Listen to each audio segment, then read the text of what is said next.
welcome back to my channel. My name is Samantha if you are new here, and today's video is going to be on oxytocin. So I'm going to start out a little bit of personal information about me. So for the majority, or within like the past 3 years, I noticed that people have been, I feel that people are a bit different in terms of the way that I perceive them. So when I perceive or interact with people, I generally have a deep love and a sense of wanting the best for people. I generally care how they're doing. I care about little things like their favorite color or how they're doing in life, or if they're, aspiring to be the person that they really want to be. I generally have a sense of that people are kind of like a part of me, but not really like on a narcissistic level. It's more of a, it feels like more of a biological level. So when I interact with people, it's kind of like interacting with my hand or my arm. Like, it's just something that I feel. So I feel a connection towards people, but I don't necessarily like to be around people. I find it very overwhelming.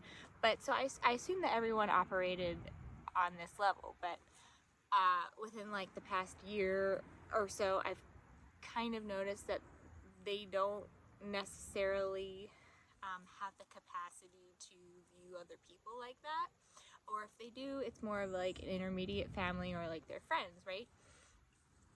So I was a little bit taken back, and it made me a little bit more saddened, because I noticed that, during this time, within the past 3-4 years, obviously people have been under a high amount of stress, right? So I assumed that people would be a little bit more connected, but I see that there is a lot more aggression, there's a lot more uncertainty, there's a lot more pain. So I was kind of got more of a reality check that people don't necessarily operate like that. So so this brings me into my point that I'm a person that releases a lot of oxytocin. Now, oxytocin is a hormone that is released from the pituitary gland, and this has to do with a sense of like the warm fuzzy feeling, the relaxed feeling, it has to do with bonding, trust, empathy, things like that. So now the reason why I'm bringing this up is because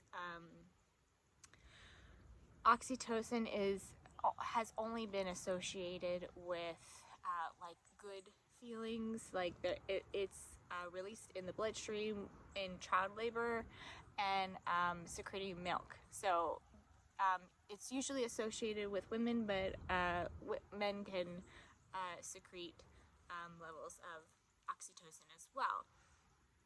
So I'm finding that oxytocin is very much associated with emotional pain.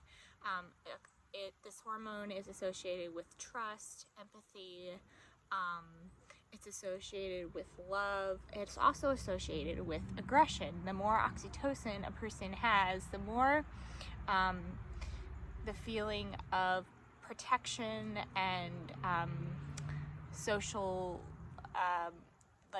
justice, or having a sense of protection around their loved ones, is going to be much higher.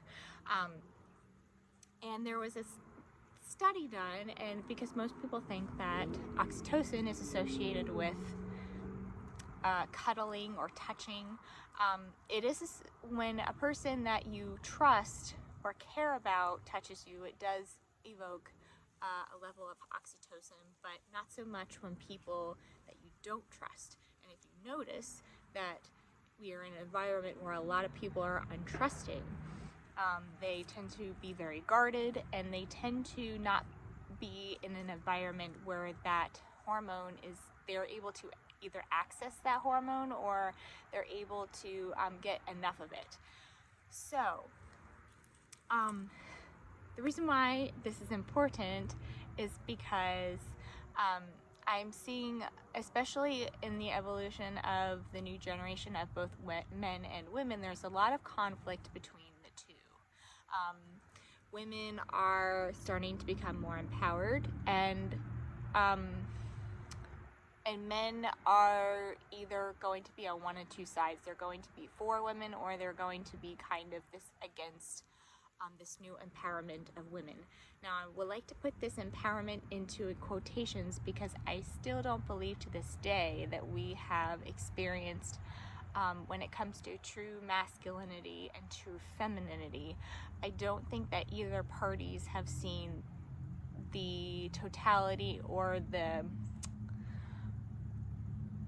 entirety of masculinity or femininity. Femininity is more about the spiritual. It's more about the inward reflection, nurturing, which also comes with oxytocin, as well as it has to do with wisdom. And in order to have wisdom, you have to have understanding and learn from experience. Whereas masculinity is more about action, and this comes from understanding wisdom that's turned into positive action. Now, when you're seeing the two parties kind of argue against each other, what you're seeing is they're arguing against what they don't already know. And I'm seeing a large amount of people, kind of both men and women, particularly grow up in a society where oxytocin really can't be accessed, or it can't be, the body doesn't feel that it's safe to produce. So if you were to have too much oxytocin, right, in anywhere in nature, you would, either animals and people, you would be considered dead, or you would die very quickly, because oxytocin lowers the level of fear. There was a study done to show that too much of something can be really detrimental. So when it comes to the love hormone or the oxytocin levels, I'm not seeing a lot of it within our society, and this could be due to our cells in our body know that society really isn't fit for human beings right now, and that's why you're seeing a lot of the transgender, a rise of transgender, or the gay population. When a society becomes unfit for a large amount of, we're going to say species in general, the cells in your body know this, and a way to protect either the population or as well as the environment around it, it will produce more homosexual tendencies. Women or the females will become a bit more aggressive, and they won't necessarily have, we'll need more research about this, but they won't necessarily have the same amount of oxytocin levels as a woman that, or a female that's in an environment that is healthy. So the things that you're seeing today, such as aggression, emotional pain, lack of connection, untrust, this all has to do with an environment that is unfit. So in a way, if people want to be happier or want to be in a sense of more calm and relaxed, or have the ability to really connect with other people and have a sense of like gratitude and peace, the environments in which we live our daily life, or the way that we live in general, will generally have to change in order to increase oxytocin. This might have to do with the reason why a lot of people have issues with bearing children. So it's just something that I wanted to bring up in terms of what I'm seeing today, and how to better, I guess, people's lives, I guess, is to start to look at people, I guess, as a whole, or like the ability to view people as like a part of yourself, but not in a narcissistic way. It's more of leaving a space for people to be who they are and understand that the way that they're acting and responding is their level of awareness and their level of the way that they know how. Also, people that we tend to get addicted to our own hormones, and the more hormones that we release, the more it gets used to producing that amount. So if you're used to being in a state of anger, aggression, things like that, to simplify, your cells in your body will duplicate repetition. So whatever environment you're in, or whatever thought process that you're thinking, or whatever,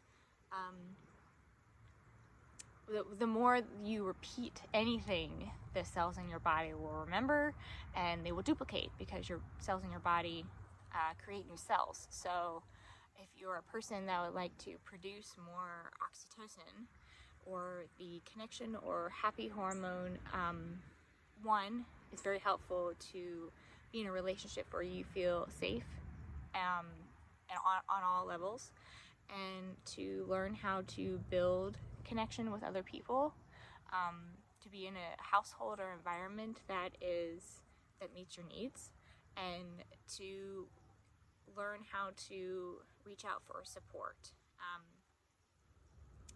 I think I deleted it, but I left a Instagram post about what you need in your life that money can't buy, and there's a poll done, and 40% of people said that they need support in their life, and that is, if more people felt supported via not giving advice, then a lot of people would have an easier time with their nervous system relaxed. They would feel more safer reaching out for help, but a lot of people feel unsupported. So that's another reason why you're seeing a lot of the aggression and the unsatisfaction and the animosity. So I will leave some more helpful tips in the links below, or description box below, but I love you guys, and thank you so much for listening, and I will see you in my next video. Thank you so much for listening, and I really enjoy you being here. I am excited to announce that I am offering life purpose coaching as well as heart-based coaching, and my niche is to develop emotional awareness so that you can create feeling with positive action within your life. If that's something that you're interested in, I will leave my free questionnaire in the description box below, and I hope you have a beautiful day.